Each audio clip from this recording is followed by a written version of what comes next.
Welcome back, everyone, to the Ranch Dallas podcast, where we talk all things Dallas sports. I know it has been a while, but we are finally back.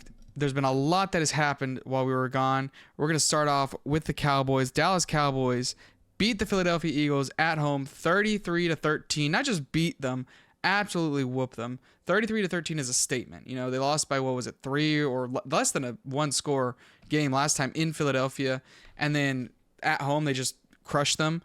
I mean, this was an absolute revenge game for them, and I think it puts a statement on what this Cowboy team is. They're not just going to roll over and die. You know, we all thought, hey, season's over after, or season's not going to be as well after the loss to Carolina, or to, the Cardinals. But they really took off after that loss. Obviously having the thrashing against the 49ers, who are just the best team. Like, you look at every part of that team, and they're just the best team in football. There's no arguing that. But Eagles lost to the 49ers as well. They are now on a two-game losing streak. We are currently ahead in the NFC East. That is with a big asterisk, because if the Eagles do win out, which is very likely, they will win the NFC East, whereas the Cowboys have to hope for an Eagles loss to win out to guarantee their NFC East championship. What do you think? Do you think the Eagles are going to? I mean, they have a pretty easy schedule coming up. Do you think they're going to be able to lose a game and have the Cowboys win, or do you think this is just in a wraps for the Eagles? I think the only hope is that the Seahawks play them the same way that they played us. Hopefully Geno Smith is back. Mm-hmm. Um, and also, I mean, they've been in close games all year, and that's that. I mean, I can't remember the stat I saw, but it was like the Eagles, the 49ers, and San Francisco are all 10-3, and they're all like in a fight for the 1 seed. But when you look at it, the Cowboys point differential like 183. The 49ers point differential like 177. The Eagles point differential 24. Yeah. I'm They've looking at been in it. dogfights. I'm looking at it right now. The Cowboys have scored 421 points and given up 233, and the Eagles have scored 342 points and given up 321. So they're 21 points ahead in their differential, whereas the Cowboys are almost 200 points ahead in their differential. And well, yeah, and that's the thing is the Eagles have been in dogfights all year, and it's the thing that we said about last year's Vikings and this year's Steelers to an extent, of like they are winning a lot of those one-score games, and they're winning the games are going their way.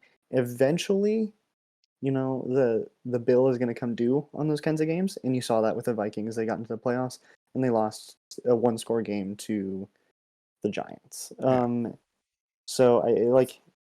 Not that I'm saying like obviously the Eagles are a good team. Like I'm not going to debate that. I'm not going to be like they're frauds, they suck. But um like clearly they're good. They wouldn't be 10-3 if they weren't. They wouldn't have been on top of the NFL for all this time if they weren't. Um but you do have to have concerns about them, about their offense and their defense. They're squeaking out wins. They're getting a lot of help from the refs. I think we talked about like the Miami game that they had. There was Mm-hmm. 10 penalties on Miami and 0 on the Eagles. Yeah. A lot of people think that they won that first game against Dallas because of some missed calls. They got away with some calls when they played Buffalo. That horse collar on Josh Allen. They got away with a lot as far as officiating from the refs. So I think eventually the bill is going to come due on that, and you were hoping that it's in the regular season. You're Yeah. going to have to hope that you're going to have to hope it comes due like with the Seahawks, or that the Giants have been playing decently like the past couple weeks. Like they're obviously still like a bad team, but they're showing a few signs of life of like, hey, we're not dead like completely yet. Please don't fire me, from Brian Dable. I was just the coach of the year. Give me another chance. So they're still kind of like fighting for it. Tommy DeVito's, hey, give me a chance, man. But I think if the Eagles aren't prepared, they could lose a game to the Giants. I don't think they will, but they got in dogfights with the Commanders, and the Giants swept the Commanders. So who knows? Maybe the Giants will do us a favor.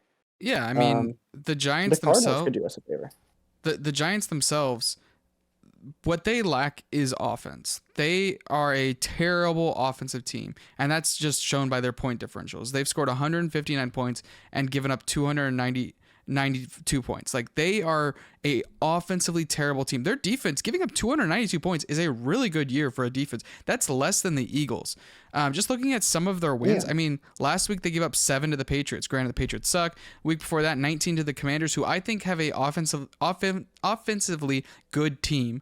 Obviously, against the Cowboys, they gave up 40 plus points both times. Against the Jets, gave up 13. Commanders gave up 7, and 14 to the Bills. Like, they're a defensively good team. So if they can just find a way, if Tommy DeVito is the man, if he comes in there, I mean, he's on a winning streak right now, so who knows, especially if he wins tonight versus the Packers.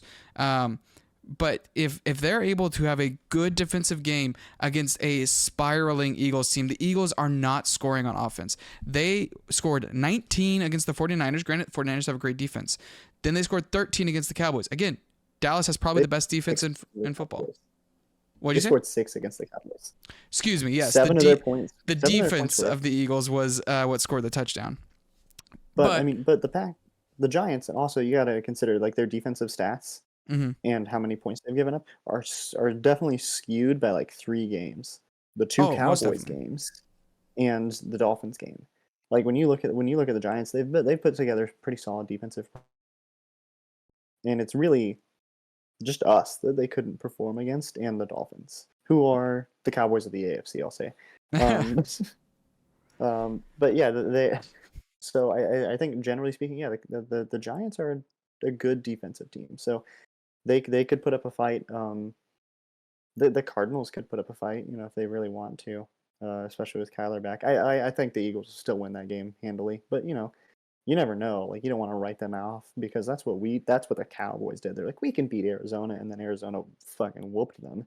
So, you know, you got to cross your fingers that the Eagles make a boo-boo, or 1 or 2, or that they'll get into a dogfight with one of these teams, and the pendulum will swing the other way for once. But you never know. But the bad thing though is, sorry. No, go ahead. The bad thing though is that the reason they win the NFC East, if we both win out, the reason they win the NFC East is because we took that loss to the Cardinals. Yep. Which is so mind-bogglingly stupid. Yeah. But speaking on a more positive note of the Cowboys, Dak Prescott is having an MVP caliber year. This man, we were saying at the beginning of the season, like, hey, he is not as bad as everyone said. I didn't think he was going to play this well. I don't think anyone thought he was going to play this well. But just for a reference, Dak Prescott is 3rd in passing yards, 1st in passing touchdowns, and 2nd in QBR rating at 74.6. He is absolutely in the running for the MVP.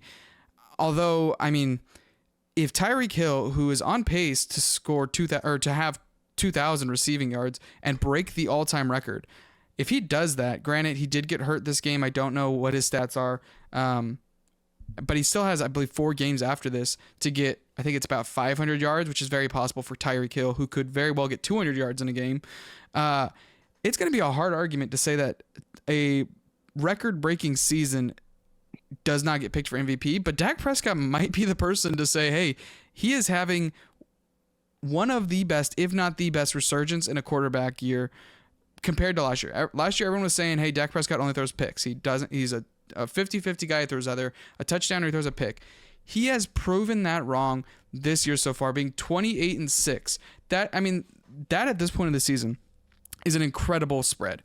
You're talking about Aaron Rodgers type numbers. You're talking about Peyton Manning type numbers, Drew Brees, Tom Brady. This is what happens from the great players. And I know you want to talk about players that have more interceptions than him, but I just want to speculate a little bit. If he continues on this pace, let's say he ends the season out 40-10, call it. You know, does he score 12 more touchdowns in the next 5 games?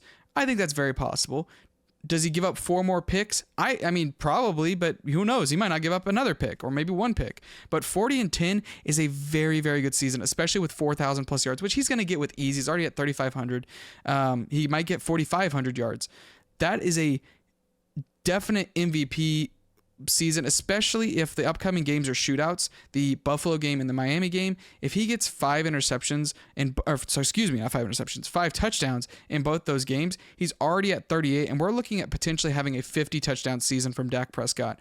something no one would have said was going to happen at the start of this year. So I'm going to let you talk about the interceptions real quick, because I know you love talking about what other players have more interceptions than Dak Prescott.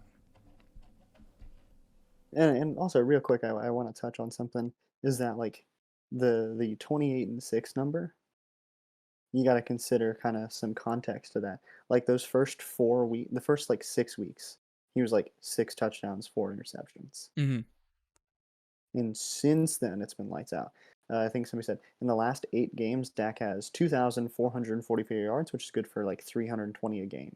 He has a 69% completion percentage, 25 touchdowns to 2 interceptions, plus a rushing touchdown. 1 or 2, actually.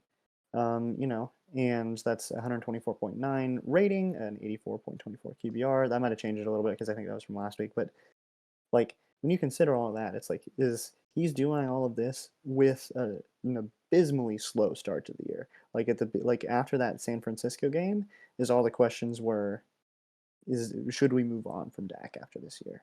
Mm-hmm. And he responded, hell no, you're not moving on from me. Yeah. That's kind of that's what you want to see. That's the kind of thing that you like to see. So so when you consider that like these stats that we're looking at right now are even subdued due to the fact that he started off so slow. And clearly they after the 49ers game, they said, hey, we're going to redo how we're doing this offense. The offense is stale. It is bad. We talked about that, I think. And they said, we need to redo it. We're going to have to completely change the way we do everything. And that's kind of, and when you consider the games that they played the Rams, and he threw 4 touchdowns, which I think was the most thrown in a game that season so far at that point in time. He was 8 of 11 on passes of 10-plus air yards for 153 yards and all 4 touchdowns. He had a completion percentage over expected of 16.3, which is bonkers. And this is his career high in completion percentage. Going into that game, the Rams defense had only allowed 4 passing touchdowns all year, but they gave up 4 alone to Dak in 1 game. And he didn't play in the fourth quarter. Yeah. So every time that somebody says like, oh, they haven't played good teams or whatever, it's weird that they're saying we haven't played any teams that were above 500, because the Jets were 1-0 when we played them. I'm just saying, obviously they suck now. But the Giants were 1-0. Mm-hmm. No, they weren't. They were 0-0. That was the first game. Didn't they play a game beforehand? No. Okay. But sorry, that was opening night. But no, it wasn't opening night, but it was the opening Sunday Night Football. But also, when you consider that Jets defense has given all the elite quarterbacks absolute fits. Like Tua was like 0 touchdowns and 2 interceptions. Josh Allen obviously threw 3. Patrick Mahomes threw 2 and 1 that got called back. They were most quarterbacks that faced the Jets defense were having absolute fits, and Dak was like 250 yards, 2 touchdowns, 0 interceptions. Like, he's very efficient against them. And that was in his like weird like slump at the beginning of the year. I mean, you consider the Seahawks, they're going to be below 500 now, so maybe they don't give us credit for that anymore. But they're tied right now. They're 500 exactly. No, because they lost a game. They went to 500 when we beat them, and then they lost yesterday. So they're 6-7 now. I mean, that still counts. That still counts, but they've got a hard schedule, so they'll probably end the year with a losing record. But still, they're not a bad team. And like the Rams clearly aren't a bad team. And they'll probably pull above 500 here soon. The Rams will. And so when you consider, like I said, their defense had been pretty good. And sometimes there's those games where, like, when you're watching, like the first Eagles game, more so than this beatdown that they just gave, that first Eagles game, when you're watching a quarterback and you're like, they can do anything. That's the kind of thing, is like every time it gets to 3rd or 4th down, you're not worried. You're not stressing about like, are they going to make it? Because you know your quarterback's going to make it. And that's how I felt watching Dak that first Eagles game. And I think there's just a few things that didn't go their way, obviously. He stepped out of bounds on the 2-point conversion, all that kind of, all that stuff. Like, he's going to choke the game away. But like, still, there was very little like watching that game that I was like, oh, he can't do it, even more than this blowout that they just laid down on them yesterday. But speaking real quick about the Cowboys can't beat a team over 500. I hate that whole narrative. That narrative is like, oh, you can't beat a team that it hasn't won half their games. So what? That is the schedule. We don't get to pick the schedule. Like, just because the other teams don't perform doesn't mean that we shouldn't perform. Like, Mhm. are we supposed to just say, oh, okay, Cardinals, or excuse me, we lost to them. Patriots, you're sucking this year. Let's just not perform. Like, what kind of argument is, like, if you're gonna say, oh, they haven't played anyone, okay, that's a fine argument, but we don't get to choose our schedule. Like, the Eagles last year had one of the easiest schedules in the NFL, and that's all people wouldn't talk about that. They would just be like, "Oh yeah, they made it to the Super Bowl because they're such a great team." No, I mean they are a great team. I'm not going to say they aren't, but they got there on the backs of an easy schedule. So when the Cowboys finally get an easy schedule, easier, I'm not going to say completely easy, but easier schedule, the thought that they can't take advantage of that is just complete cowboy bias, like anti-cowboy bias. Like, what is so wrong about having a schedule and taking advantage of that schedule? It's mind-boggling to me. Also, I definitely talked about that with the Eagles last year. Like Mm-hmm. I'll take the L on the hypocrisy there because I definitely talked about it, and there's a few people I saw that talked about it. But Well, it's one thing. It's one thing to say like, oh, the Eagles had an easy schedule and the Cowboys had an easy schedule, as long as you're consistent. But Mhm. but the people that are saying, oh, the Eagles were a great team last year and not recognize the easy schedule they have, and then to trash on the Cowboys for having an easy schedule, like that is just straight hypocrisy. Like, it does not. And you could even say the Cowboys don't have an easy schedule. They have to play the Bills, the Eagles twice, the Dolphins, the Lions. Those are hard teams. The Rams coming into this year were a hard team to beat. The Chargers, I mean, yes, they fell from grace, but we thought they were going to be a hard team. 49ers are the best team in the league. So yeah, we had to beat up on people like the Jets and the Giants and the Commanders. And we're supposed to beat up on the Cardinals, but we didn't. But even the Jets game, we thought Aaron Rodgers, who, you can't predict an Achilles tear, but we thought Aaron Rodgers was going to do what he does to the Dallas Cowboys and break our hearts. Mhm.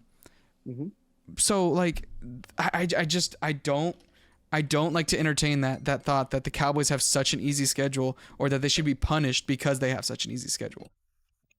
That and also, like I said, when you compare them to the Eagles, who have played a lot of the same teams, by the way, Mm-hmm. um, the Eagles were getting into dogfights with teams that we blew out. Yeah. You Almost look at losing to the the Commanders both yeah, times. yeah, and the Eagles 25-20 over the Patriots. Us 38-3. You know, Mm-hmm. so it's just They lost to the you Jets. know We they beat the did. They Jets. lost to the Jets. We didn't just beat the Jets. We beat them 30-10. It was a 20-point blowout. Yeah. So yeah, then we blew out the Giants again. Which, by the way, that's Dak's 10th 400-yard game of his Well, career, which is more than every other Cowboys quarterback combined. nice. Well, the Eagles haven't played the Giants yet. They'll obviously play them twice in this upcoming That is true. games. So we'll have to see what they do there. But again, if the Eagles lose to the Giants, there's no excuse. If the Eagles lose a single game in their next 4 games, there's no excuse. Like, you have to just acknowledge the fact that this Eagle team is the frauds that they came into. Everyone came into the season saying they were going to go back to the Super Bowl, that Jalen Hurts was this MVP quarterback. And I told you, he is a good quarterback. I'm not trying to say Jalen Hurts is a bad quarterback, but he is Mhm. a above average. He is a Justin Herbert kind of quarterback. A guy that's nice, a guy that I would love to have if I don't have a quarterback, but is he going to get you the Super Bowl? Is he going to get you the 49ers? No, he is not going to. And we saw it. He got destroyed by the 49ers. When the Eagles were apparently on a hot streak. They had 5-game winning streak, whereas the Cowboys, they had just lost to the Cardinals a couple weeks prior. Like, they were pretty rattled. And obviously, yeah, Patriots, cool, hoorah. But like, I guarantee you, the 49ers and Cowboys played where Dak is playing right now, where this offense is playing right now. That game is completely different. I still think the 49ers win, but I think it is a 3-point game, 7-point game at most. I don't see it being anywhere near what it was in week 5. And that's also why I think it's crucial that hopefully the Eagles lose another game, or that we just curse the fact that we lost that Arizona game. Mhm. Because I think when you're talking about how well can they play against the 49ers, you don't want to go to Santa Clara to play that game. Yeah. You want that game to be here in Dallas. And so I think it's really, really rough that they lost that Cardinals game. It's really, really rough that they might end the season like 13-4 or 12-5, or even, like 14-3. It's really rough that you could end the season that way Mm-hmm. and be the 5 seed. That's rough because you lost to a team that you shouldn't have lost to. So I think that's kind of but I'm glad that they are playing the way they are now. That gives me a lot more confidence in this team. It's the most confident I felt about in the Dallas team in years. I'm a little concerned about the defense, just a little bit, but after the Seahawks game. But that's not. There's still good things going for the defense. Obviously, Yeah. the defense going in until the Washington game, they had not allowed a 300-yard passer or a 100-yard skill player all year. They finally allowed it with Sam Howell throwing for exactly 300 yards and Curtis Samuel getting exactly 100 receiving yards. And then they allowed Geno Smith to throw like 334 passing yards, and obviously DK Metcalf fucking killed them. Yeah. But they went back to it this past week. AJ Brown ended with 94, and Jalen Hurts ended with 197. Real quick. Oh, I wanna play a little bit of like playoff fantasy projection. Let's say the Eagles lose one more game. Let's just assume the Cowboys win out. Let's assume the Eagles, the Cowboys win the NFC East. They're tied with the 49ers. So we have to hope for the 49ers to lose a game because obviously the 49ers beat the Cowboys. So we have to hope that the 49ers lose a game. Just looking at this schedule, they're playing at Carolina. Carolina's coming off a bye.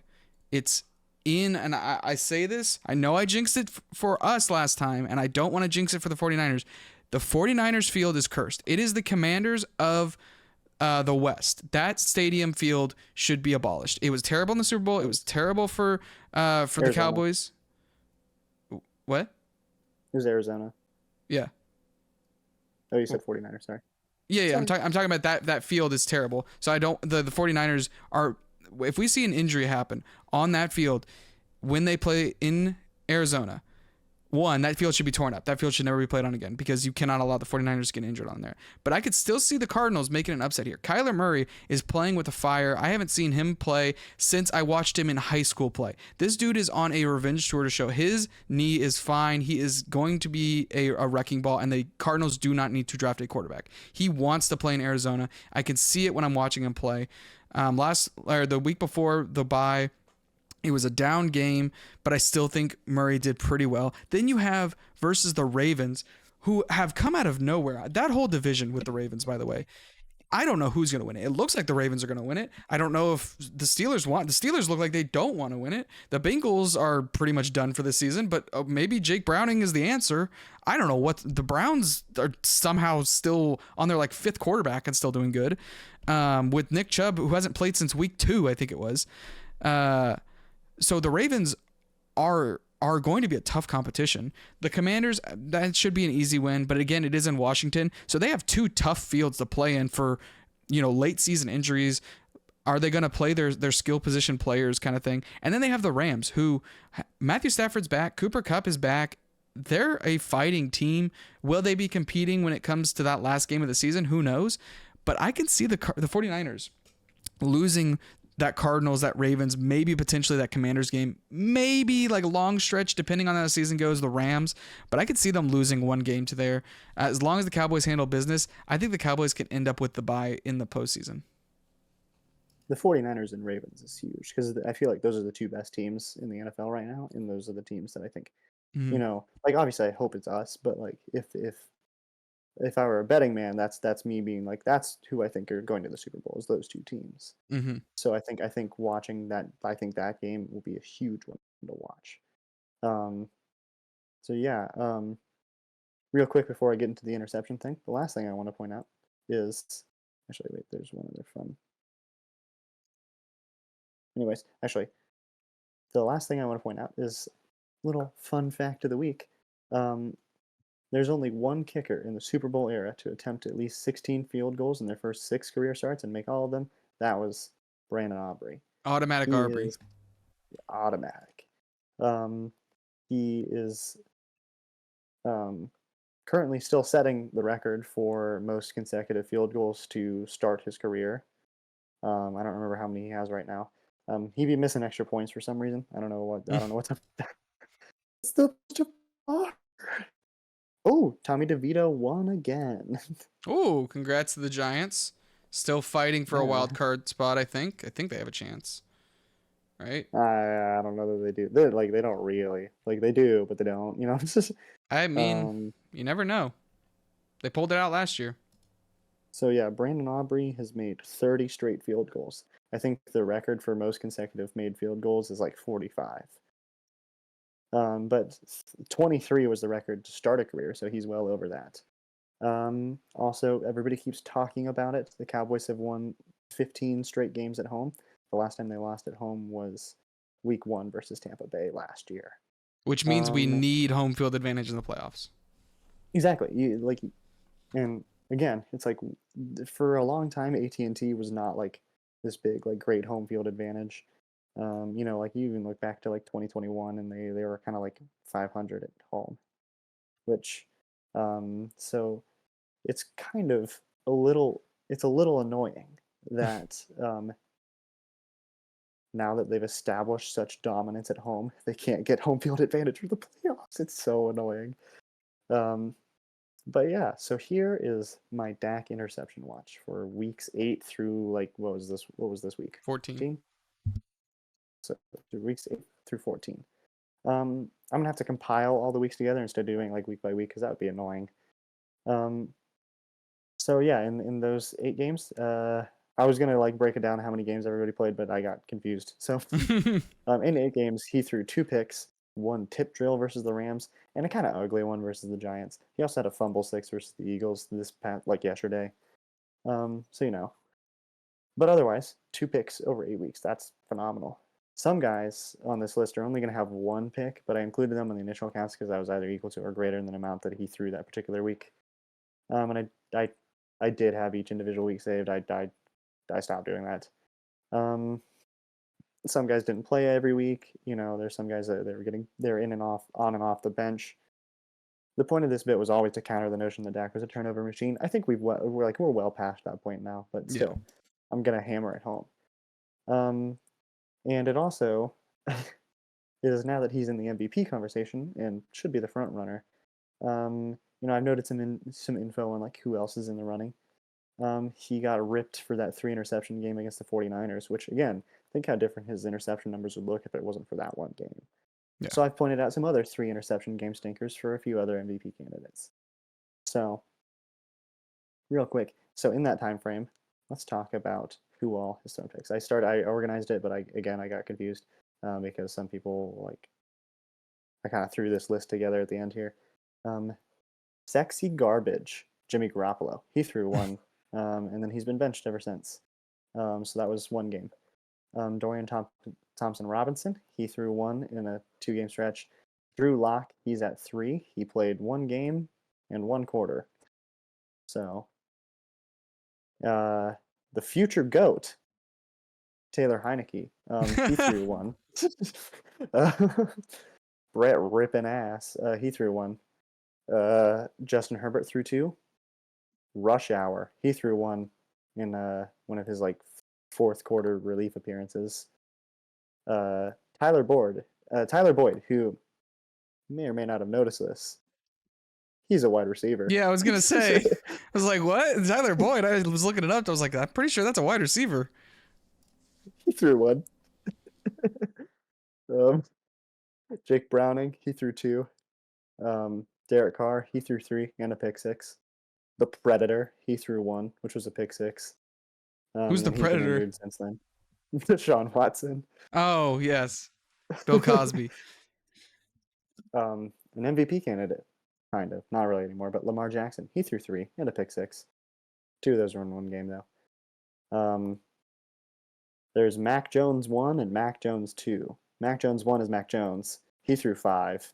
1 was a tip drill. I'll give him credit for that. Some sympathy there. Mac Jones 2, which is Bailey Zappi, he threw 3. One of those was like on a single drive. They were like, all right, Mac Jones sucks. Go in there, Bailey. And he was like, all right, I'm going to throw a pick.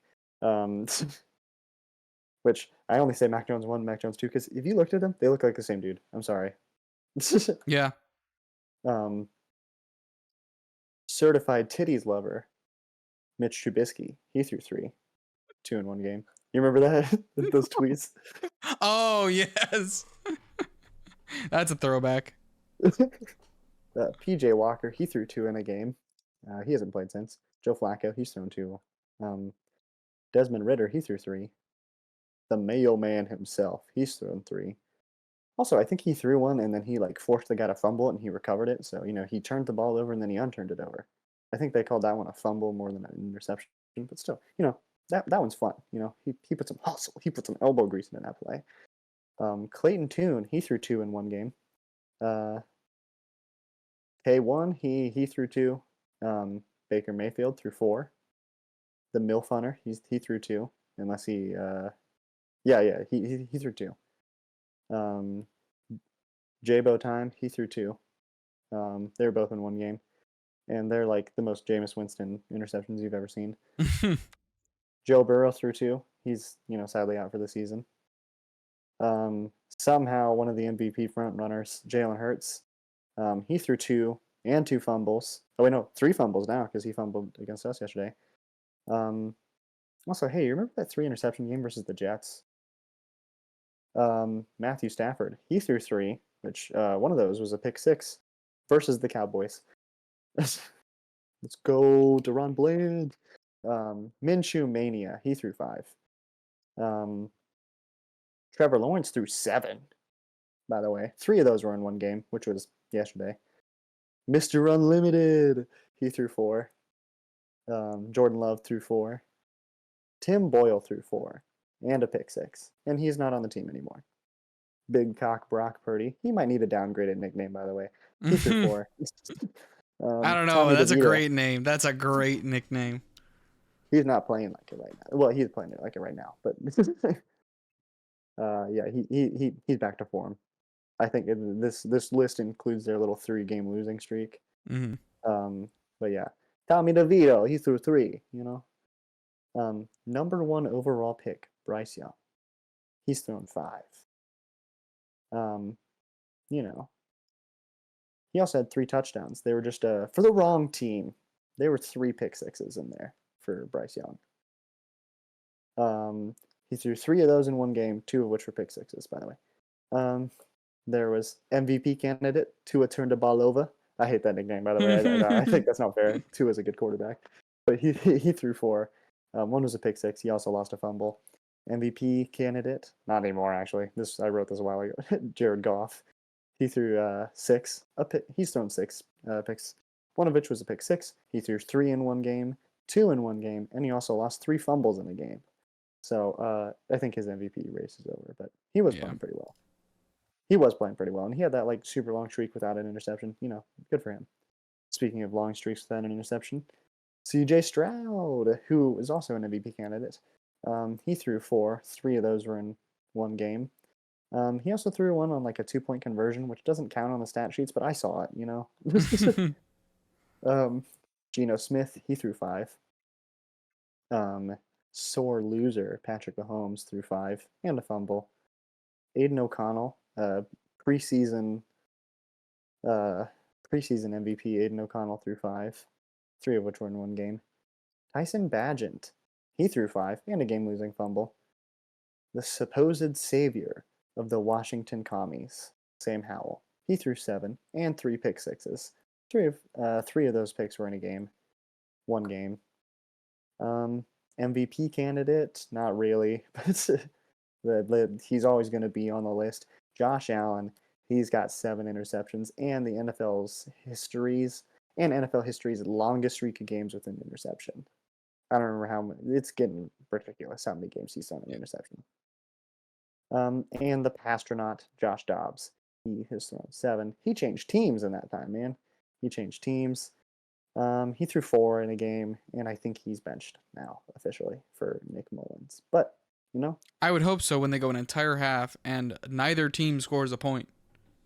Yeah, 3-0. Like everybody thought that Patriots Chargers game, the 6-0 one was bad, and like the next week they're like, oh yeah, watch this 3-0. Watch this. Hold my beer. Watch this.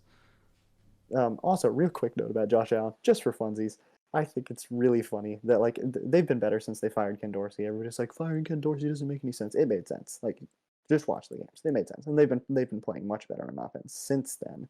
Which I'm a little worried for that game because of that. Like, I was like, couldn't you guys fired Ken Dorsey a little later? Like after we beat you guys. Mm-hmm. But so I'm a little worried about that. But one of the reasons that Josh Allen throws so many picks is also Josh Allen has his lowest like turnover where they play like rating of his career. He's just getting really unlucky a lot of times, a lot of tip drills, which is the kind of thing that happened to Dak last year. Yeah. But also part of it is he's like, I need 3 yards. but I refuse to check it down to this wide open receiver at the line to gain. I must gunsling. And therefore, I'm going to throw it into quadruple coverage way downfield because I'm a man and I have a cannon for an arm. Imagine how hard I thought Haley Steinfeld. You don't. Yeah, I think the whole narrative of Dak being an interception king should be put to rest. Real quick, before we move on to different sports, I want to point this out. The amount of games with 250 passing yards and 2 passing touchdowns that Joe Flacco has in the past 2 weeks. This man has played 7 quarters, is 2. The entire Steelers organization since Big Ben has retired, 0. That organization, I cannot tell if it's a real organization or not. Are they trying to win football games? Are they trying not to? Can Kenny Pickett? Yes, he can. He is throwing interceptions like crazy. I mean, is it time for Pittsburgh to look for? Was it time for Pittsburgh to look for a quarterback? I mean, he's obviously not pass. He's got 200. He doesn't have 250 passing yards and 2 passing touchdowns in a game. That is off. That's a baseline good quarterback. Like 250 passing yards and 2 touchdowns. You look at that and go, that's a good game. Actually, Pickett wasn't really throwing interceptions. Well, I mean, like he can't throwing touchdowns either. He can't handle. I mean, he's got 13 picks and 13 touchdowns in his career in 2 years. He is 500 for his interception rating. Like he's 6-4. Because this year 6-4. He's played most of the year. Like he's missed 2 games at this point, but 6-4. That's like he doesn't. He's not throwing interceptions, but he's also not moving the ball and he's not scoring for them. I just want to bring that up before we moved on to different sports because we are getting a little long here talking about football. So moving on. Did you have anything real quick you want to talk about football? No, I think we hit all that. Like we could talk about football for like an entire podcast. Oh yeah, we could. Fun to talk about, but it's like football. We got to cover them all. But we've missed a lot of weeks, so it's time to move on. Yeah, so moving on to the Dallas Mavericks, who are having kind of an interesting season. I can't really tell if they're good or not. Like they seem to be good at some points. Having a game where they had a 30-0 stretch or run and then still lost the game. I can't tell if they want to be a good team or not. Like Luka Doncic is apparently just God playing out there, but they still lose the game, or maybe they barely won that game. But like he had a triple double within the first half. Like what kind of what is that? I'm sorry, huh? Yeah, they're 14-8 right now, which is 3rd in the West. But like also to point out though is they had their best start since 2004. As they started 4-0. Since then, they've been just a 500 team, which I think is where that confusion of like, are they good or are they not? Because like if it weren't for that 4-0 start, they would be 500. Yeah. So like obviously good for the 400 start. And they're like one of those teams that's like you watch them and you'd be like, I think they could beat any team, and I also think they'll lose to any team. That's kind of just the vibes. They have a ton of injuries right now, like just a ton. Yeah. Obviously, Dwight Powell. We didn't hear that. I didn't hear that. Oh, good. He he may have accidentally broken Kyrie's ankle. Maybe we should execute him. I'm kidding, but the Mavericks. You saw a game, right? I went to the game versus the Charlotte Hornets, and I saw LaMelo Ball dice up our defense, and they still ended up losing.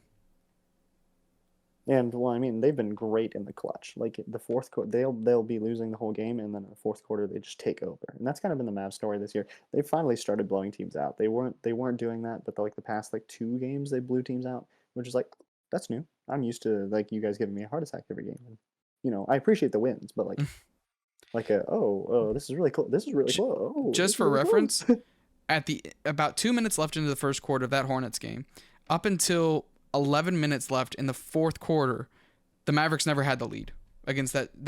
I was ready to leave that game after the third quarter because I didn't think they were going to win. One thing I want to talk about real quick with the Mavs, Derek Lively, I know he's not playing like superstar level numbers. He doesn't have great numbers, but just looking at his on stat numbers, like 60% free throw rate percentage, averages 7.7 rebounds a game is not terrible. 1.6 blocks, 8.7 points. I mean, he's not playing like number one overall draft pick number. Like he's not playing crazy, but I think that's a pretty good. I think he's playing pretty well. 73% field goal percentage.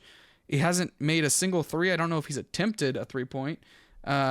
But honestly, I'm not too disappointed with that kind of performance. He's playing exactly how you want your center to play. Yeah. Because he's doing very good on defense.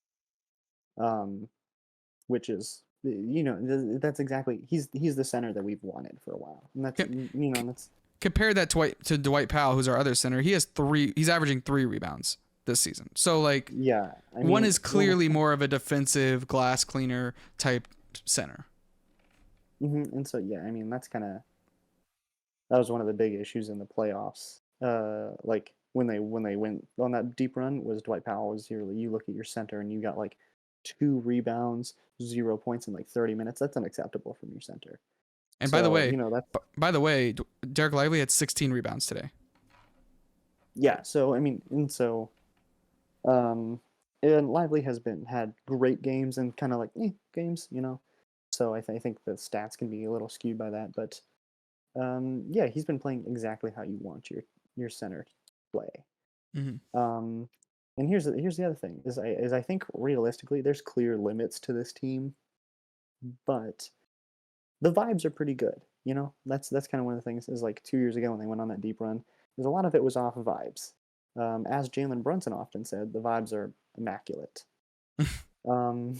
Which is kind of sad. Like it was like when like the next year it's like, man, I wanted to run that team back, and they're in the playoffs and like there's like especially versus Phoenix, there's all that trash talking. Devin Booker is playing terrible in game 7, they're getting blown out, and the entire bench is standing up doing the too small thing to him. That's fun. That's the kind of thing I wanted to see from the team. And so last year, there's no vibes. There's no vibes. There's kind of a kind of team. And so I'm glad to see that the good vibes are back. That's something that's exciting. Their defense is still not good, but they have good defensive players now, which is they're still giving up a lot more points than you'd like. And Luka he's still complaining to the refs. I'm not going to lie about that, but he has been doing it significantly less than he has in the past couple of years. And they're all trying to hold each other accountable. There was one like towards the beginning of the year, Grant Williams went to go yell at a ref, and Luka stopped him from it. There's another game where Luka was about to yell at the ref, and Grant Williams was like, hey, I don't want you to get a text, so I'm going to go yell at the ref. So, and it's also fun because Luka is trying on defense, which he usually hasn't in the past.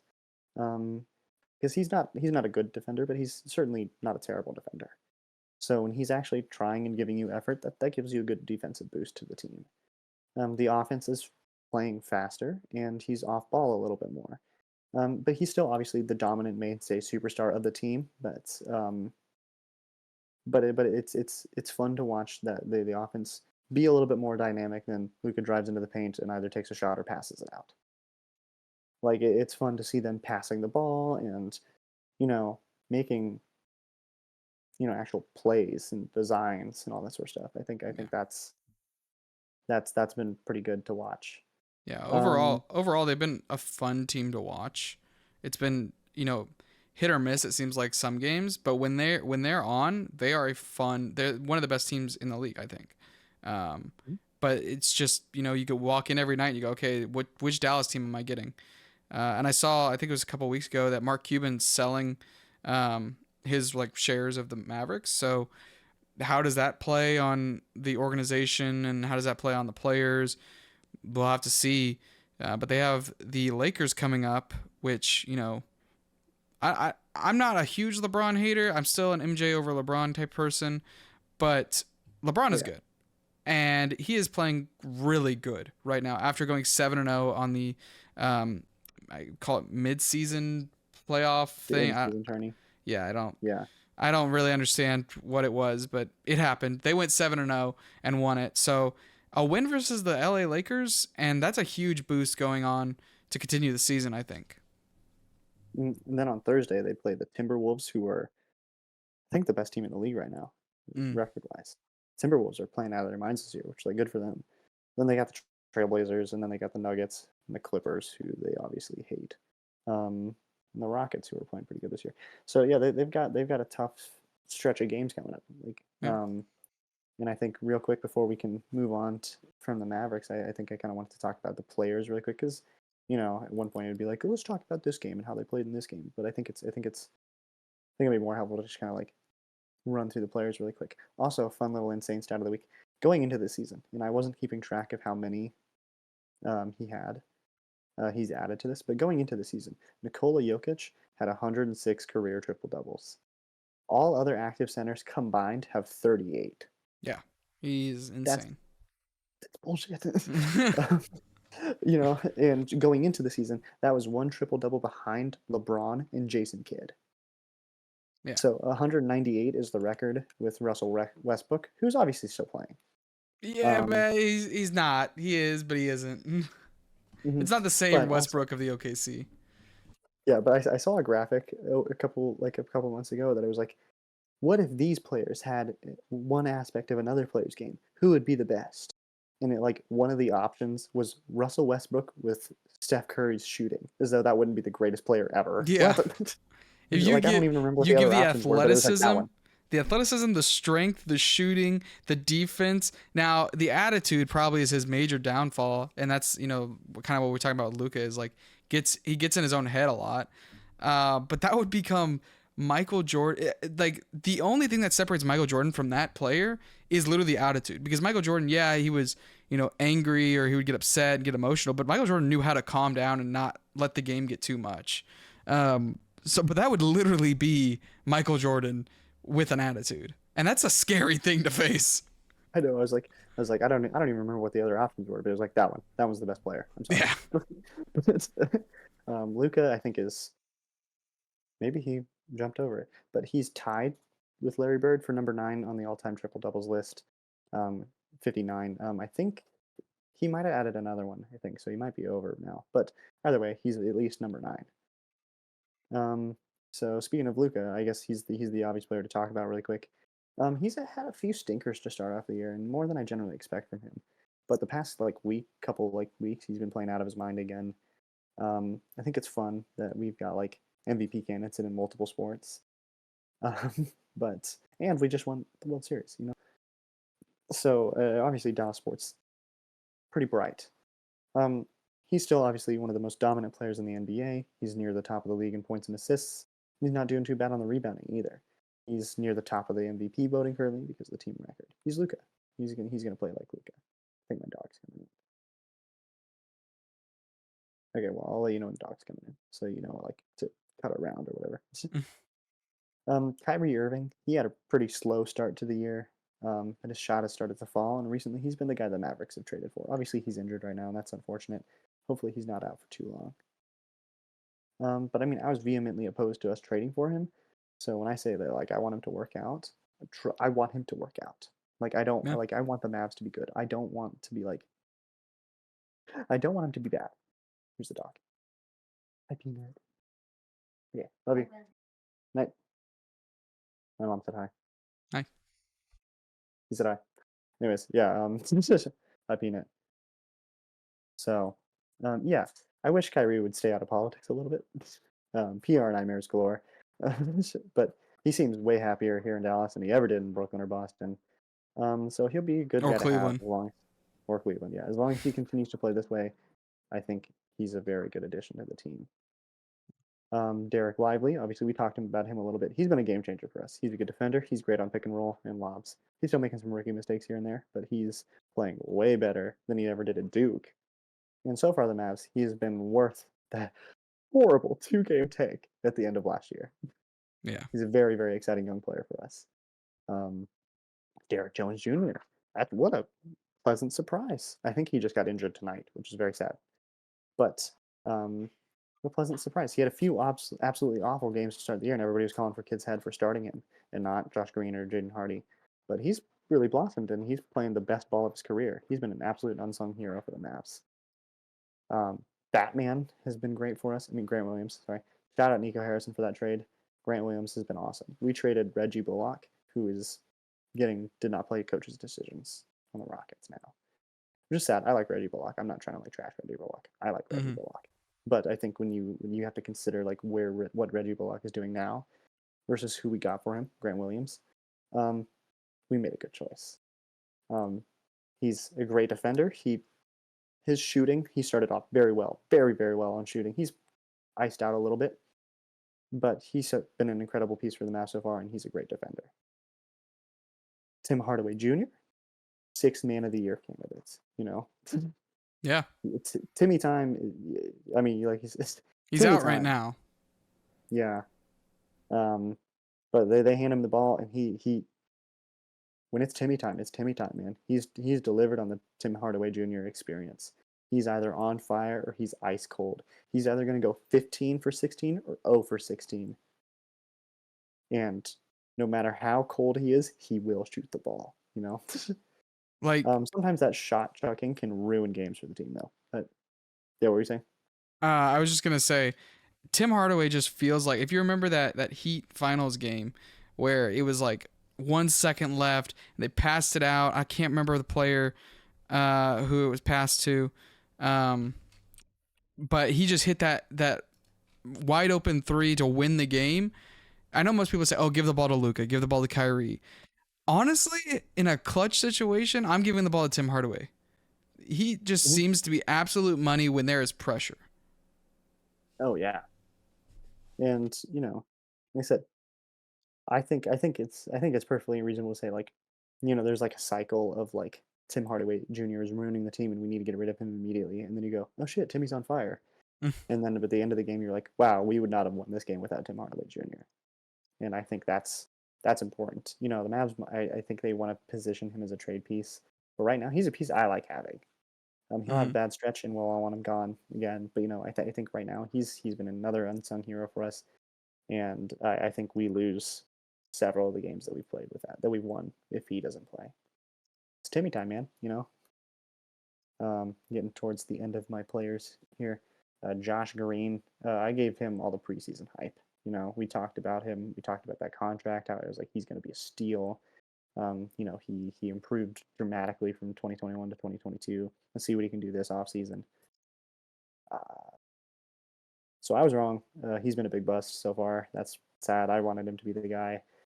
He's had 1 or 2 good games. I think he's also out right now because I said the Mavs are just all injured.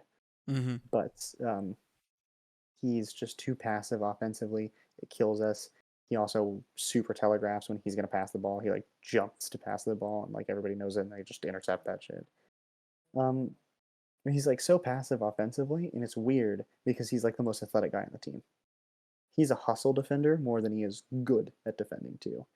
Obviously, I'm hoping that like it's still early-ish into the season. Obviously, I'm hoping that he can, still blossom into the guy that we wanted him to be. But it's a little unfortunate that he has not been the guy that we wanted him to be. Dwight Powell, he's doing good. In a bench role. So I mean, I'll eat my words about being annoyed with him coming back. He's a good vibes guy for the bench. That's what you need. You need him there for the vibes. It's kind of what Boban was there for a bunch of years. Like Boban, obviously, you didn't necessarily put Boban out there when you. I love Boban Marjanovic. Boban was my favorite player on the Mavs. Oh, he was a lot of people's. I'm saying, but you didn't necessarily like put Boban out there when you're like, we got to win the game. Go win it for us, Boban. You didn't put him out there because you were trying to like dominate. Boban was. He was a player. He was there. He existed on the basketball court, but he was a vibes guy. Everybody loved him. He stepped out onto the court. The entire arena was like didn't matter how bad he played. He was a vibes guy, and that's what you want Dwight Powell to be. And so he's been pretty good for us so far this year. He's had a few bad games recently, but I won't forget his start to the season was pretty good. And good for you, Dwight Powell. Yeah. I still think we should execute for him in I don't. Jaden Hardy, he has been not playing. Like he plays every once in a while. Like I guess he's like an 8 minutes a night kind of guy.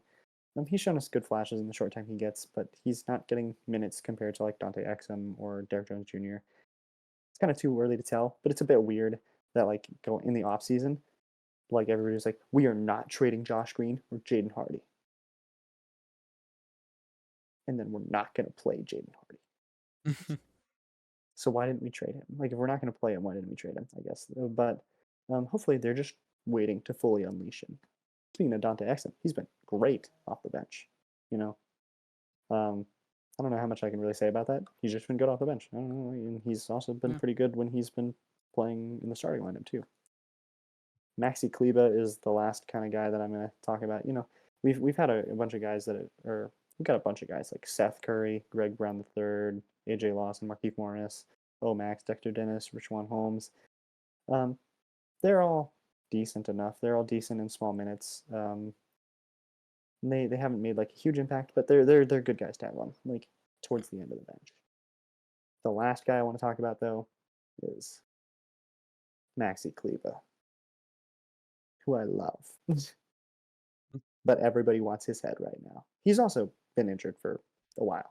He dislocated his toe. I feel like he's gonna be out for a while, but he was rough to end the season last year, and he was rough to start it this year. He's just older and he's slower than the rest of the team, and they have him playing as a center, and he should probably be playing at the 4 and not the 5. You know, it's just been rough to watch him out there struggling, and everybody's like, we need to get rid of him. We need to kill this guy. You know, like Yeah. You know, like I'm always gonna love him for that 2021 playoff run. There's that one game where Luka was out. He hit like 9 threes or something like that. Like, Maxi, he's a player that I really really like, and he's also Luka's best friend. You know, I know that's like something you can't like super think about, but like Luka is one of those players that obviously like he gets in his head, he gets pissed off, and you need the guys to be like, hey, we're all buddies and all that sort of stuff. So, and I think that the having Maxi Kleber there is very very important for the general glue of the team. Yeah. Even if he is playing awful, you know, and so I don't want him gone, and I want him to be able to get back to his best form. Yeah. Will he be able to do that? Because he got injured last year and he came back and he was bad when he was injured. When he came back off that injury, he's injured again this year. So it's very likely that he'll come back and still be kind of. Yeah. But Well, the Mavs do have a 3-game winning streak currently, and they're like we said heading to. Well, the Lakers are actually coming here, but playing the Lakers next, so that'll be a big game for them in continuing their hot streak. Moving on to the Dallas Stars, we're gonna have to do this a little bit quick. Dallas Stars are 16-8 and 3. Forget that hockey has ties. What an un-American sport. Anyways, huh? that's overtime losses. Oh, okay. I'm gonna restart that. Anytime they lose a game in overtime, because they also do seeding based on points. That's so stupid. if you win a game, you get 2 points. If you lose a game in overtime, you get 1 point. That's so stupid. Okay, I'll start over. Moving on to the Dallas Stars, they are 16-8 and 3. They are currently leading their Central Division standings with 35 points, only up 1 point to Winnipeg and Colorado. And I mean, we're gonna have to go through this quick, but they kind of seem like the same as the Mavericks. They're a 500 team who had a good stretch at the beginning of the year. You know, had 6 wins, went 6-2, and then out of a 4-game stretch after a 2-loss stretch, and then it's just been kind of back and forth the rest of the season. Do you have anything you wanted to talk about specifically with the Stars? Sure. Yeah. I'll like I said, I'll bounce through this pretty quick because I went to one of their games. My family and I went to their Black Friday game in which they got a very embarrassing loss to the Calgary Flames. Yeah, they've been an odd team. They kind of started out grinding games out and barely winning, and now it's been blowouts one way or the other. The offense has been a little slow compared to the past couple of years, and especially compared to teams like Vancouver, man. They in the defense is awful, like just straight awful. And Jake Ottinger, who, well, I like a lot as a goalie, but he is been rough. He's been rough the past couple of weeks. Um, and it kind of makes you wonder, is he a flash in the pan? You know, I talk a lot about his like 64 save game against the Calgary Flames 2 years ago in the playoffs in Game 7. The game's on the line. He gives you 64 saves, and you still manage to lose that game. I think that's unacceptable. But you know, but you're starting to wonder if he's a flash in the pan because he has been giving up goals lately, like a lot of goals, Mm-hmm. and it's starting to get concerning. But he also started off the year pretty dominant. He had a very strong start to the year. He was like the fifth best goalie for the first like month, and he's slipped pretty hard. And I have been checking to see how many relief appearances they're giving him with Wedgwood. But I think they need to, I think they need to start putting Wedgwood in a bit more to give him kind of those things. Jason Robertson, he's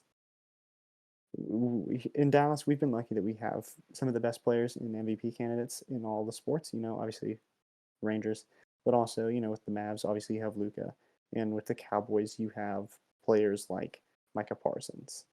And this year Dak, but in CD, but for the Stars, that guy has been Jason Robertson. He's been the MVP. He's been the superstar of the Stars, and he hasn't been that guy so much this year. And he kind of disappeared in the middle of the playoffs last year, and he just hasn't gotten back to it. Um, Hoping that he's going to pull through. He started heating up a bit in the past couple of weeks. He's still not playing up to the way that he did the past couple of years, but I think if he continue to heat up, that it'll eventually he'll be back to that kind of guy. And Old man Joe Pavelski, he's still leading the team in points. Rupa Hintz is pretty good. Duchesne has been a good offseason pickup. Sagan is still good and fun. yeah, and they're gonna need a win versus Senators and kind of build on a more consistent basis rather than going win loss loss win loss loss win loss win loss kind of thing. If they really want to threaten in the playoffs and be a playoff potential Stanley Cup team. So yeah, I mean, their record looks good, but their performance does not look good. Hopefully they can turn it around. Moving on to college football.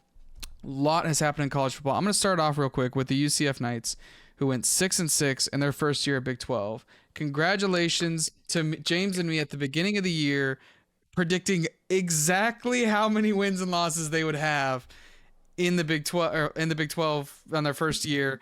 And I'm going to be honest with you. I believe that this UCF team could have been 8-4 or 9-3. And I'll say this.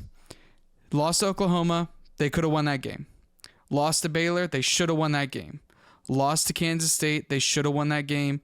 Lost to Texas Tech, they should have won that game. You very well could look at a team that could be 10-2, 9-3 if they just make one or two different plays. And you're looking at a team, I don't know how they would contend for the Big 12. I don't know how any of that would work. But they beat Oklahoma State 45-3. Like I honestly wish they lost to Cincinnati just so that Oklahoma State game was their first Big 12 win, because that is a crazy. Oklahoma State is going to be the big dog for the Big 12 for the future because Texas and Oklahoma are gone. Oklahoma State is the team to beat, and they beat them. UCF is a scary team going forward. They've got the recruitment coming in from the Big 12. They had very well good chance to be a 9-4 team or 9-3 team. 10-2 team is a little pushing it, but I mean, they're going to go to a bowl game. They're going to be playing Georgia Tech, who, by the way, Georgia Tech is not a nobody team. They beat number 17 Miami, beat number 17 North Carolina. So apparently they can just beat every team that's number 17 except Ole Miss. And they almost beat number 1 Georgia. I just want that to be out there. They were going to win that game, and then Georgia finally decided that they wanted to win the game. But it was 31-23. So it's not a nobody opponent, but I think that UCF can win that game and will win that game in their first Big 12 bowl game. What a season for UCF. I know it looks back as like 6-6, but when you look at the potential that team has, that is an incredible future for that program. Yeah, and I think the only big question mark is quarterback, because Plumlee, he hot and cold kind of player, but he is also done. He's out of eligibility. So you got to look at Timmy McClain, who played in relief for Plumlee. Who was fun to watch, by the way. he's fun to watch, but he also there's games that he played that they probably would have won if Plumlee played. Just looking at his stats, he has 9 touchdowns and 2 interceptions and 1,000 yards. It's pretty good. That's a pretty good stat line. Yeah, it was just a bit like the eye test, man. Come on, man. No, oh my gosh! If I hear the eye test one more time for college football, the eye test, man. But no, and they've also got Dylan Rizk. I don't know how you pronounce his name. He's been their third stringer all year. And I've heard good things about him, but they're also really aggressively pursuing Grayson McCall right now. So, hey, Connor Williams, maybe he comes all the way. Maybe Dylan Gabriel comes back. Who knows? No, Dylan Gabriel transferred to Oregon like yesterday. Yeah, I know he transferred, but he could change his mind.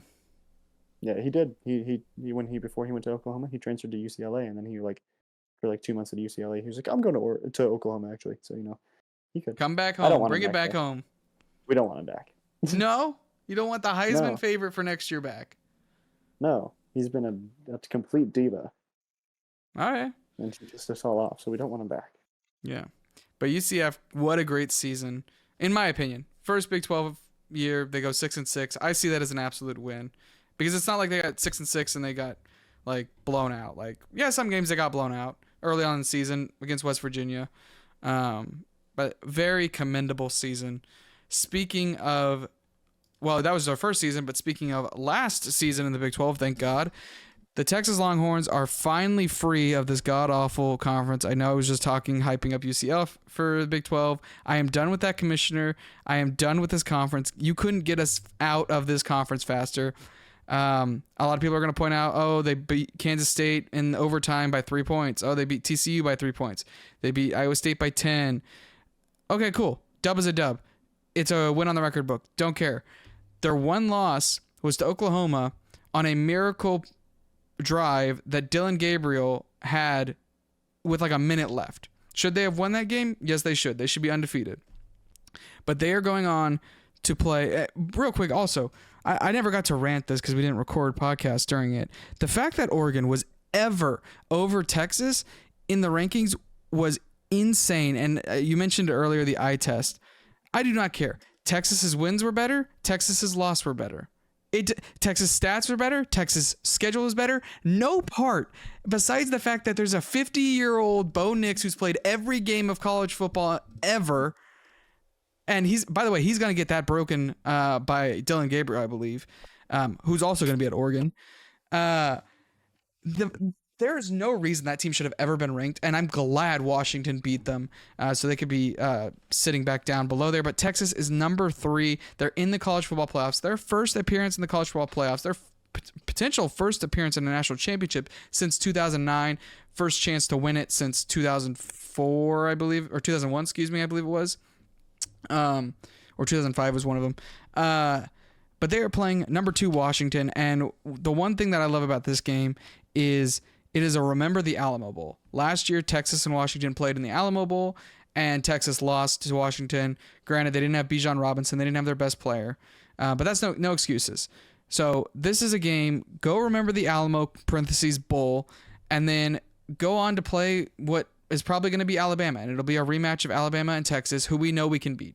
I know people say, oh, that team's different. Texas is a different team. Texas has a legitimate shot at this national championship. I think it would be awesome to go into the SEC, not only beating the SEC champion. We have twice. That would be, or potentially twice.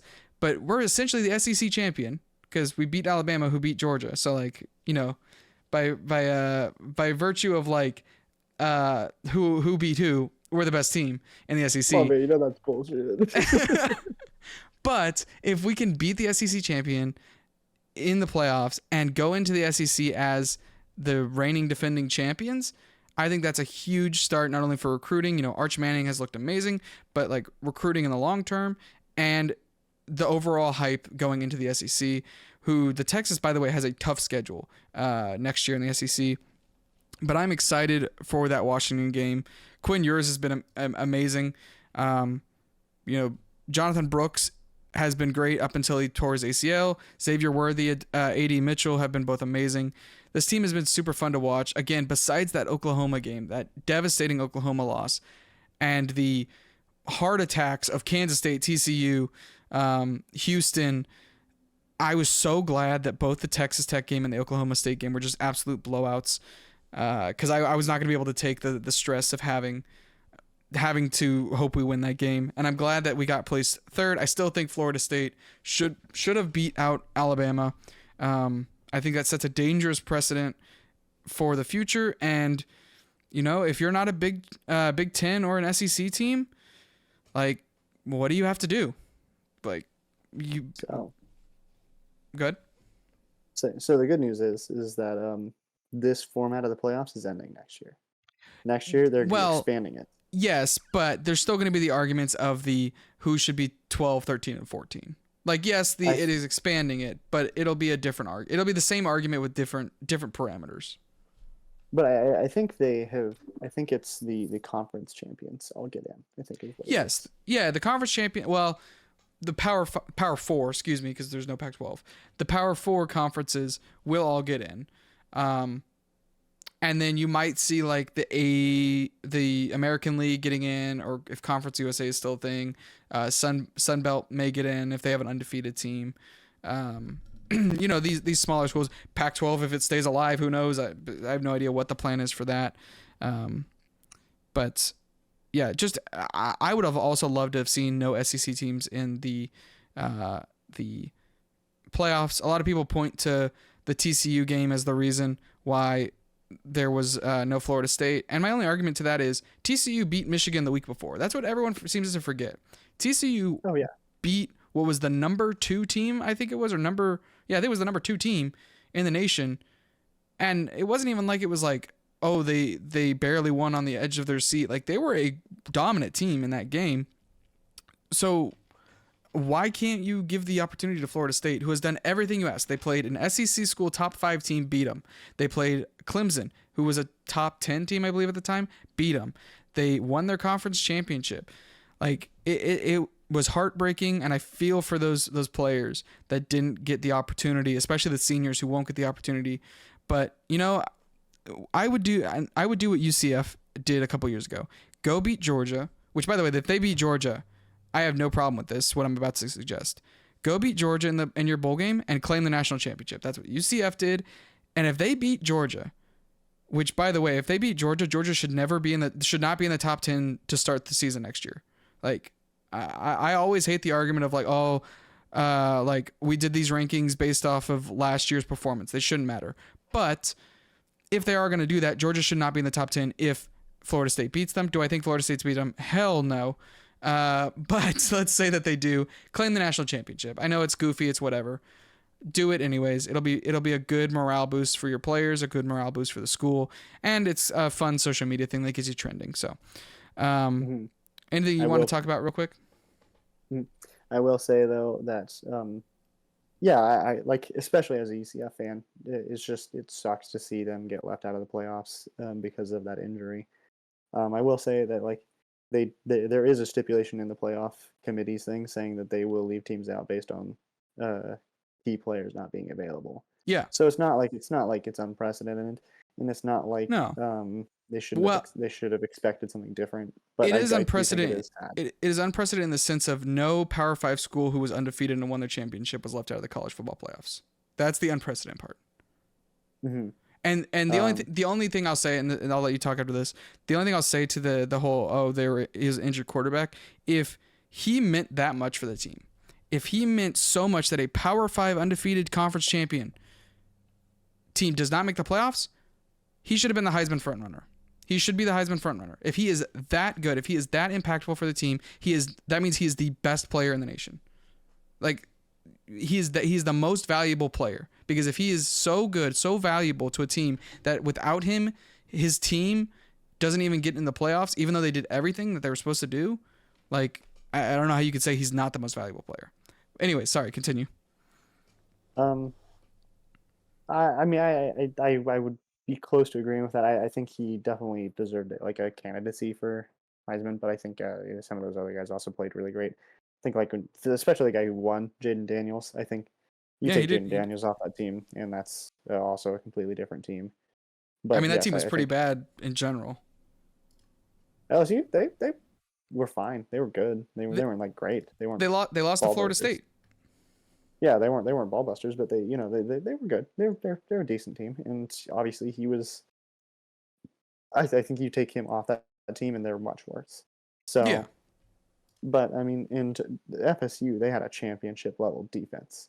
It was just Yeah. their offense without Jordan Travis was, and it's sad because that's the end of his college career. He's got no more eligibility. He's got to try for it.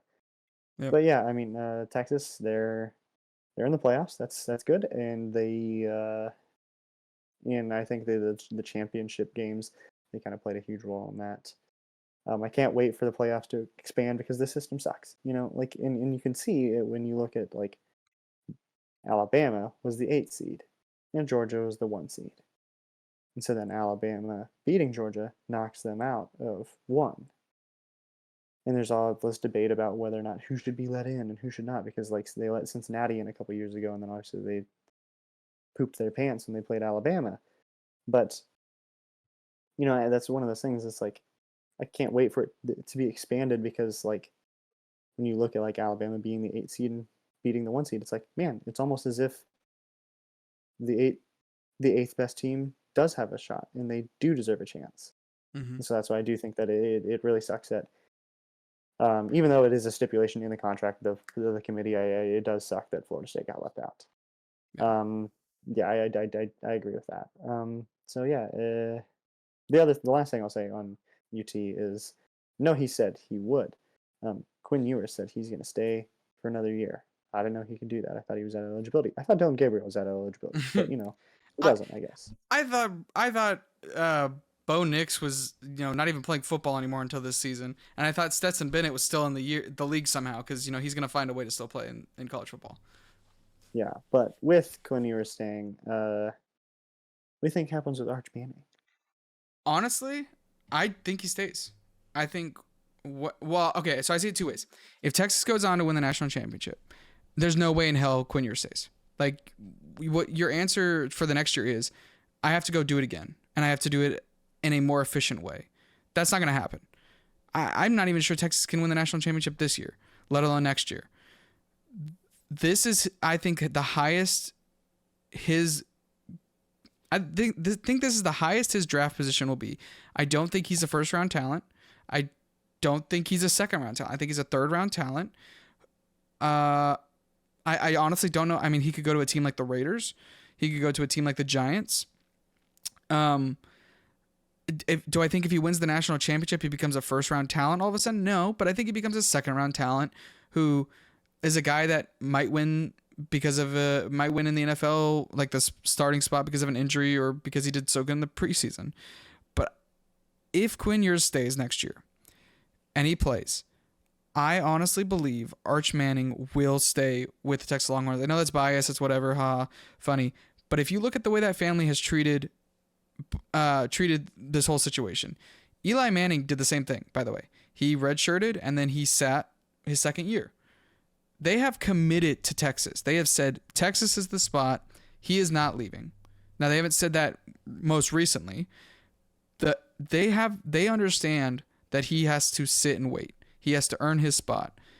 I think he becomes the second string. I think he should have been the second string. I don't think Malik Murphy should have been the second string, and he will transfer out. So I think he will be the second string, and if Quinn Ewers stays, he will, hurt some shoulder, whatever, and Arch Manning will come in, and he'll basically have to steal the spot from Quinn Ewers. But I think Arch Manning stays with Texas. I think all this hoopla about him transferring is just anti-Texas bias. I think people want to hate on Texas. They don't want them to succeed, which, okay, cool. You don't want the team that hasn't been to a national championship since 2009, that hasn't performed at all since 2018 to fail. Cool. Good for you. You're so cool. Meanwhile, they'll root for teams like Alabama and Georgia. So, but again, getting back to the point, I think Arch Manning stays with Texas. And if he was a transfer, I think it'd be funny for the storyline. Oklahoma could be a transfer spot. UCS could be a transfer spot. No, UCS, not UCF. Oh, USC. USC. Sorry, excuse me. Okay, I liked it better when it was UCF. Yeah.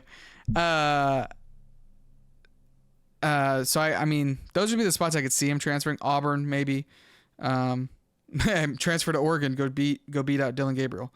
Uh, but yeah, that's just my take on it. Did you have anything you want to say about him transferring potentially?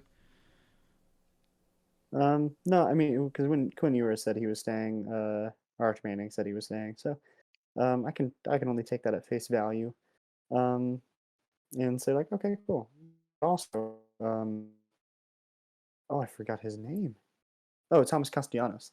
He said he was staying, and then like 2 days later he transferred. So Yeah. I don't know. Like I can only take stuff at face value, and that's good enough. So I'll just take it as, oh yeah, he's Yeah. staying. Well, that's it for college football. We have one sport we've been saving it this entire time. We kind of mentioned it here and there. The Texas Rangers are your 2023 MLB World Series champions, the first in their franchise. Congratulations to them. It's been a long time coming. I've been making this joke now for the past couple of weeks. 2010, 2011, they went to both of them. They lost both of them. 2023, they go to it. They win. 2024, they're going to go to it and win. They only go to back-to-backs, and they only either win it or lose it. Texas is going to be your 2024 national or 2024 World Series champions. I'm calling it early, way too early to predict. But the team was absolutely dominant. I mean, Corey Seager, oh my goodness, does he know how to perform in the World Series? I think this is like his third World Series MVP. Jordan Montgomery, what did the Yankees do wrong in trading him away? They're looking at signing him now. Nathan Eovaldi, man, remember when everyone was saying like Nathan Eovaldi was not that guy anymore? And I was like, he's a really good postseason pitcher. Like, you get him in the postseason, he's going to be dominant. Look who was right. Just looking at each position, Jonah Heim catched every game of the year, I believe. I believe he catched 162 games, catched every game of the playoffs, I believe, as well. That doesn't happen for catchers. That is a crazy anomaly. Great mindset and player. Nathan Lowe at first, great player as well. Nothing spectacular. Marcus Semien, back to Marcus Semien form, playing at his MVP level he did in 2017 or 18, I can't remember. Corey Seager, man, if it wasn't for Ohtani, that man would be MVP. If it wasn't for, and he doesn't have to worry about that anymore. Ohtani having a $700 million deal with the Dodgers. But Corey Seager, obviously, I don't think he's the front runner. I think he's actually in place for number 2. I think Aaron Judge is still the front runner for MVP next year. But Corey Seager would have been the MVP if it had not been for Shohei Ohtani. Then you got Josh Jung at third base, who, again, I told everyone Josh Jung is going to be this bright player. He's going to be Adrian Beltre-esque type player over at third base, and he delivered. You've got Evan Carter in center, or left center-ish. I don't know where they're really playing him, who is a bright young stud. Then Tevez in center as well, who's a great player. And Garcia, the playoff king, the Astro owner, Adolis Garcia, unfortunately got injured in the World Series, but over in right field, he's a great player. This team has everything they need to run it back except bullpen. And guess who is a free agent? Josh Hader, the perfect pickup for the Texas Rangers. Here's what they need to do in the postseason, and I'll kick it to you in just a second. If they want a good postseason, sign Josh Hader, re-sign Jordan Montgomery. That's all you have to do. It's 2 players. I don't care. You can get whatever in the minor leagues. You can get pieces, trade whatever you want. That is the players. All of their players on their team have 3+ years of 3+ year of contract left. Every player. Like, that doesn't happen. Get Mad Max to be Mad Max. Like, have him be good for the first half of the season. He doesn't need to be good the whole season. He doesn't need to be a Cy Young candidate. Have him be good the first half of the season. Have Nathan Eovaldi still be a Cy Young contender the first half of the season. Have Jordan Montgomery bounce from where he started, continue going next year, and have him be a stud pitcher. And then have Jacob deGrom come back in the second half of the season. By the way, they did this all without Jacob deGrom. Have Jacob deGrom come back second half of the season and run it back for another postseason. Plus, they've got Dan Dunning. Plus, they've got John Gray. Plus, they've got Martin Perez, who is a free agent after this year, and he's kind of iffy, but whatever.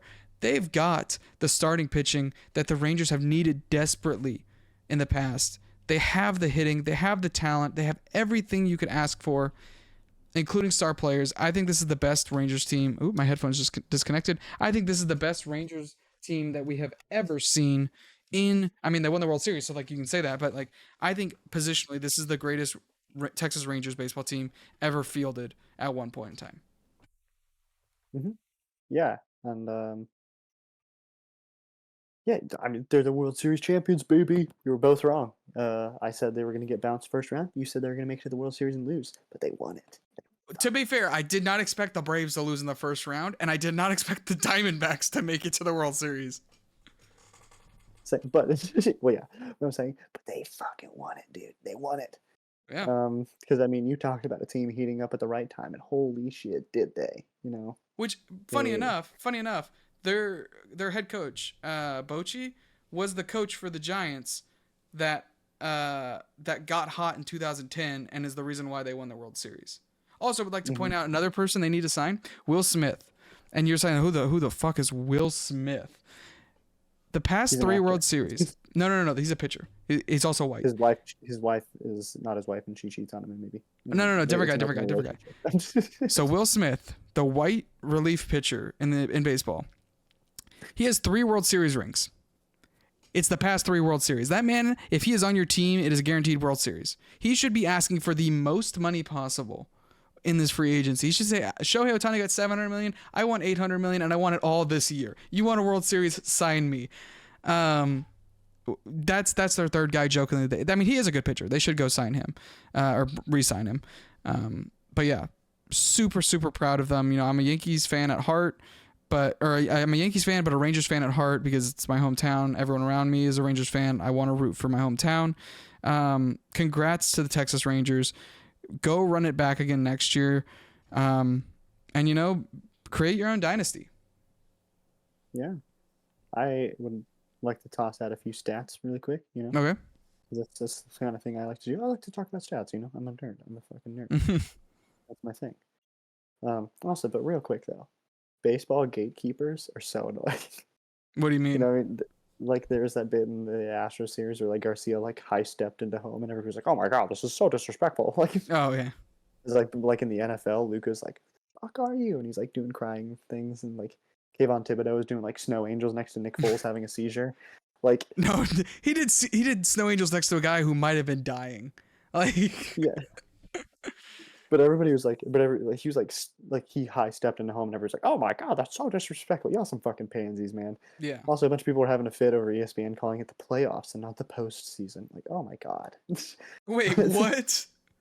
Yeah, because it's the baseball postseason. It's not the baseball playoffs. It's the baseball postseason. And ESPN posted a graphic that was like, what was it? They're like, the Phillies have been eliminated from the playoffs, and like all the comps are like, it's called the postseason. Like, shut up. Dude, that's But yikes. saying, but you know, obviously, Rangers they dominated every team they played in the postseason except for the Astros. They swept the number 1 and the number 2 seeds, and then they played a red hot Diamondbacks team that had their own Cinderella run, and they had to beat the defending champs to get there, and their heated division rivals. Then they're the only team that they struggled with. I mean, and then in the World Series, Game 1, classic, huge comeback. I had a chance to go to that game, and I didn't. I should have gone. But before that game, the Rangers were 1-61 all year when they were trailing after the 8th quarter. After the Eighth I said quarter, 8th, you know. Baseball fans coming at me with spears like, ah! You know, but obviously Adolis Garcia, unstoppable in the postseason. The only except thing for that except stopped, for injuries.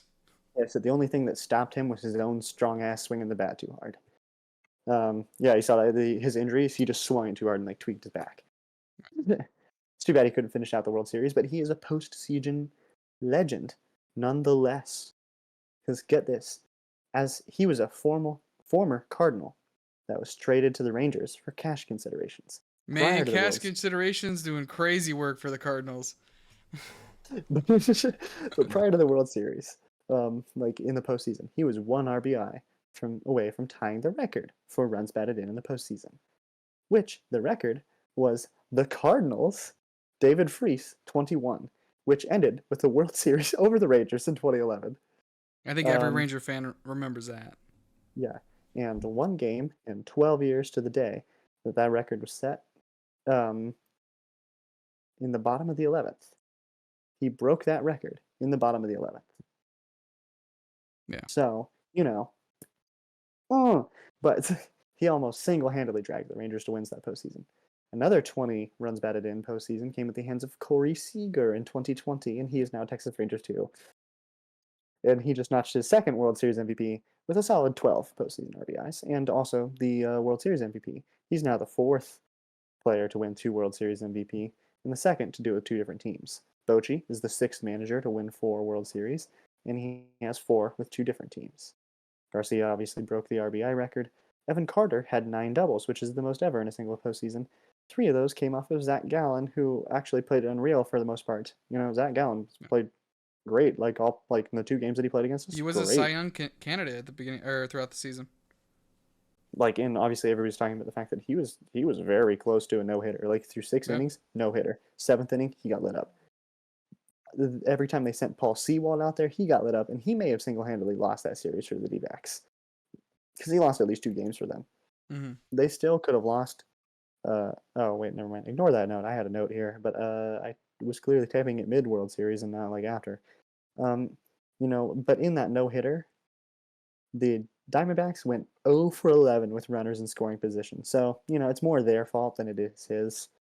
To be fair, that was Nathan Eovaldi being what they call him, Houdini. He gets himself into weird, terrible positions, and then he gets himself out of it.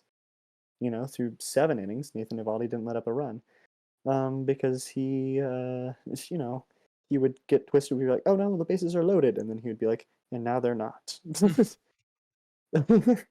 Alec Thomas is going to be the Nelson Cruz of Arizona because he whiffed on that one ball. Ouch! They kept showing him on the cameras. It's like, oh, leave him alone. But also, he did the thing where he stepped the flag into the turf after they beat the Phillies. It's not that they would have won if he caught that ball though. Nelson Cruz dropping the ball, it's like we would have won if he caught the ball. Yeah. It's not like they were in danger of winning if he had caught that one ball. But still, the Rangers. Everybody's talking about the fact they went 11-0 on the road. They went 11-0 in scoring first, and they were 9-1 when they out-homered the other team. All Major League Baseball postseason firsts. Going into the postseason, the Rangers had 3 all-time postseason shutouts. This postseason alone, they had 3. And with what had been maligned as one of the worst bullpens in the league. That bullpen blew 33 saves in the regular season and only blew 1 all playoffs. I'm sorry, postseason. But, for the Rangers, it took 36 years to make the playoffs. It took 51 years to win a playoff series. Coming into this, their 63rd year, they'd only won 4 postseason series ever. This year alone, they won 4. So, obviously, just an incredible run.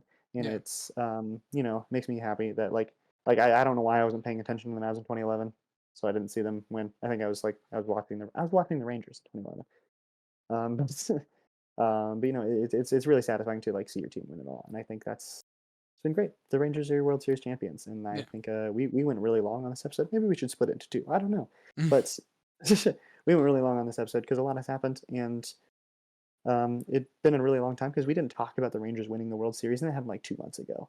Yeah. But it's it's still fresh and it's still exciting to talk about. I went to the parade. It was terrible parade. But still, the Rangers won the World Series. Dude. One thing I want to talk real quick about with the World Series is I know Corey Seager won the MVP.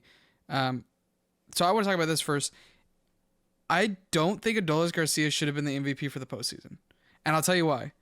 Jordan Montgomery in the ALCS was an animal. I understand. Garcia had some crazy home runs. By the way, Garcia struck out. He had 1 game, 4 strikeouts. He had a golden sombrero. But he hit a home run, and it was a clutch home run. Grand slam. Hit a grand slam. Yeah, I know. But he had 4 strikeouts and a grand slam. Jordan Montgomery was 5-0. He had been lights out. He had a shutout against Tampa Bay. That dude was on another level. Then you want to talk about Nathan Eovaldi. He had 41 strikeouts in the postseason. You want to know the next highest Ranger strikeout total? It was Jordan Montgomery at 17. Nathan Eovaldi was on another level. He had a 10 K9, which meaning in a 9-inning game he pitches, he was getting average of 10 strikeouts. That is a crazy game. His ERA was 2.9. Jordan Montgomery was 2.9. Eovaldi was 2.95. Montgomery was 2.9. Oh, and by the way, you don't like Aroldis Chapman blowing leads in the postseason? By the way, as a Yankees fan, I know all about him losing to the Astros. Oh, okay. Jose Leclerc is actually not as good as we thought. Hey, remember that guy Josh Spores? Yeah, the guy who had like a 4.95 ERA in the regular season. He has a .75 ERA in the postseason. He has an argument for MVP in the postseason. Who the hell is Josh Spores? He got the final strikeout too. Yeah, they have Jose Leclerc warming up in the bullpen, and they're like, nah, Josh Spores has this one. What a absolute Chad and what a legend for the Texas Rangers. Get Aroldis Chapman off this team, by the way. I don't ever want to see Aroldis Chapman in a postseason game ever again. I don't care what team it is for. That man never needs to play for a postseason team. He is so bad when it comes to clutch situations. Dude could not. Pitches, he looks like a wind up robot. He has the weirdest pitching motion I've ever seen. He's like when he is literally the definition of an on and off switch. When he is on, he is electric. He's the best pitcher in baseball. When he is off, which is often, he is the worst pitcher. You'd rather have a position player out there. That is how bad he is sometimes. But yeah, like James was saying, I mean, no, probably. At least we could throw it in the strike zone. This dude was throwing a splitter on a 3-0 account in the dirt, and I'm like, what? Just walk him. What's the point of this? But like you were saying, congrats to the Texas Rangers. Go run it back next year. Make the moves you need. You didn't sign Ohtani. Oh well, big deal. Don't pay $700 million for a player. Granted, his contract is stupid, and how the Dodgers will still be able to pay him. God, that team's gonna be hard to beat. What do I think happens next year for the Rangers? If they go get Josh Hader, if they go re-sign Jordan Montgomery, I think they have a legitimate chance to run it back. My only worry for the Rangers is the worry that I think a lot of Rangers fans have in general, and it's the New York Yankees.